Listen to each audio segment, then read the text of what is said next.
Good afternoon, how are you doing today? Have you seen these videos from Steven Crowder, Jordan Peterson, and all these conservative right-wing mainstream people who have a tremendous influence on impressionable young people? Do they freaking think we are all hard R's? Seriously, what the hell is going on? They just keep showing these graphic images, one side only, of these dirty Muslim people. They're like, look at these people, they're savages, they're not even human beings, they're just monkey people because they're the different religion to me.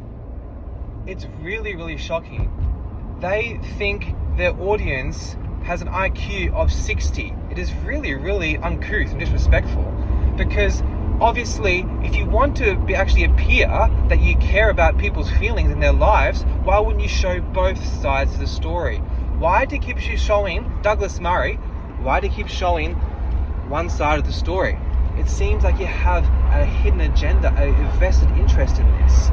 It takes two to tango. You have to show both sides of the story. It seems like the whole thing is set up. All of these right-wing mainstream figures who are being pushed, the algorithms are being pushed on these companies that are paid for by Pfizer. This should not be a right-wing stronghold point. It's actually rather shocking. And think of it this way. They literally want you to hate these people and go, off with their heads! Off with their heads! That's what they're thinking, and everyone deserves the right to trial and justice. And it's really shocking. Why are they showing both sides of the story? Why are all these people like Douglas Murray and Jordan Peterson and Steven Crowder and Ben Shapiro, they just showing one side of the story? They're like just assuming that these people are evil and soulless. I mean, Muslim people, they have quite a lot of soul, and they don't have as many vices such as alcohol and porn that cloud their connection to spirituality. So you can't imagine that they're all just like these these like really wild barbarians who just simply thirst for Israeli blood. It must be more complex than that. So just think about how shocking it is that Douglas Murray, he just keeps putting up these images on Instagram, just only one side, just constantly. Muslims are bad, all hail the Jews. Muslims are bad, all hail the Jews. Muslims are bad, all hail the Jews. And this is very shocking, because it takes two to tango. It's a very complex story. The Muslims are wrong in certain contexts. The Jews are wrong in certain contexts. No one's perfect.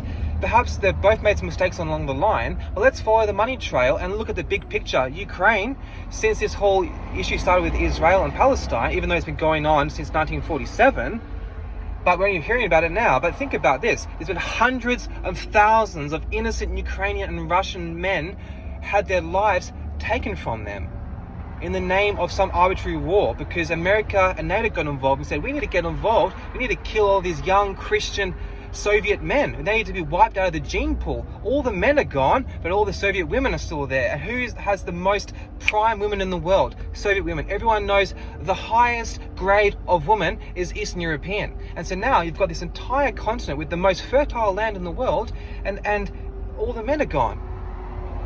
And it's very interesting, because they're really targeting the emotion brain, because the hindbrain, the animalistic part of our brain that makes you want to just fucking fight and kill, because they keep talking about how apparently these Muslim soldiers from Palestine, they just want to rape the women. And if you've listened to Hardcore History of Dan Carlin, fantastic YouTube series by the way, he talks about how the Japanese, what made the Japanese so aggressive with their hatred for the American soldiers and wanted to kill the American soldiers is because they were worried about the American soldiers raping the gene pool of the Japanese women and infecting them with American blood and DNA. That was the biggest fear of the Japanese, was to have their DNA affected by the American soldiers. So there is a lot of efforts gone into this war, and it seems to be very orchestrated. So just think about these people who are getting, it's a tension economy. These people, these mainstream news reporters and figureheads, Jordan Peterson, Steven Crowder, Douglas Murray, they are there, they're getting paid to get your clicks, and they're being promoted to only show one side of the story, which is really disrespectful to you as the viewer, because if they had 1 ounce of respect for you, they would show both sides of the story. All they're saying is, bloody fucking crazy Muslims, kill them all!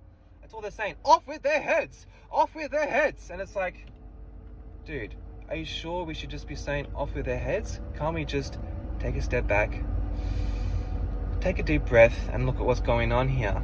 Follow the money trail. How did World War I start? How did World War II start? Who was involved? Who funded that?